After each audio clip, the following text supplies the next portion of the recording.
Friends சூரியன் phone உங்க சூரியகுமார். இப்போ தான் முறை நம்ம சேனல் பார்க்குறீங்களா? மறக்காம சப்ஸ்கிரைப் பண்ணிக்கோங்க. தொடர்ந்து நம்ம சேனலை ஃபாலோ பண்ணுங்க. மறக்காம பெல் ஐக்கனை கிளிக் பண்ணிக்கோங்க. அப்போ தான் போட போகிற வீடியோஸ் உங்களுக்கு நோட்டிஃபிகேஷன் வந்துட்டே இருக்கும். இன்றைக்கி எதை குறித்து பார்க்க போகிறோம்னா, RT right to education act அதை பற்றி பார்க்க போகிறோம். அது தனியார் துறை பள்ளிகளில் எப்படி உபயோகப்படுத்துகிறாங்க, என்னென்ன டாக்குமெண்ட்ஸ் தேவை அப்படின்னு சொல்லிட்டு பார்க்க போகிறோம். அதாவது பார்த்தீங்கன்னா 6 முதல் 14 வகுப்பு வரை உள்ள அனைத்து மாணவர்களுக்கும் இலவச கட்டாய கல்வி போய் சேரும்னு சொல்லிட்டு மத்திய அரசால் அறிமுகப்படுத்தப்பட்டு தான் இந்த திட்டம். இது வந்து பார்த்தீங்கன்னா, தனியார் துறை பள்ளியில வந்துட்டு நிறைய ஸ்கூல் ஆப்ஷன்ல செலக்ட் பண்ணி, பெஸ்ட் ஸ்கூல்ல சூஸ் பண்ணி, அங்க உங்க குழந்தைங்கள படிக்க வைக்கிறதுக்கான வாய்ப்பை ஏற்படுத்தி குடுக்குறாங்க அரசு சார்புல. இதுக்கு பார்த்தீங்கன்னா, அ ஃபீஸ்லேருந்து 25% வந்து டிஸ்கவுண்ட் குடுக்குறாங்க. அதுக்கு வந்து பார்த்தீங்கன்னா, ஆதார் கார்டு குழந்தைங்களுக்கு இருக்கணும்.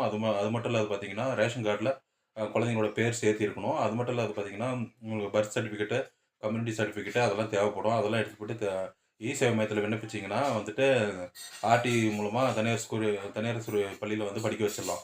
அ இது வந்து கூடிய விரைவில் வரும். அதனால வந்துட்டு இப்பவே குழந்தைங்களுக்கு ஸ்கூல்ல சேர்த்தணும்னு நினைச்சீங்கன்னா, அந்த டாக்குமெண்ட்ஸ்லாம் இப்பவே ரெடி பண்ண கத்துக்கோங்க. அந்த ஒரு சின்ன அப்டேட்க்காக தான் வீடியோ போட்டோம். இது போன்ற அப்டேட் மற்றும் விழிப்புணர்வு தகவலுக்கு தொடர்ந்து நம்ம சேனலை ஃபாலோ பண்ணிட்டே இருங்க. சூரியகுமார், சூரியன் எஃப்எம். இந்த மகிழ்ச்சியான செய்திய உங்களோட பகிர்ந்துக்கிட்டது ரொம்ப சந்தோஷம். Thank you.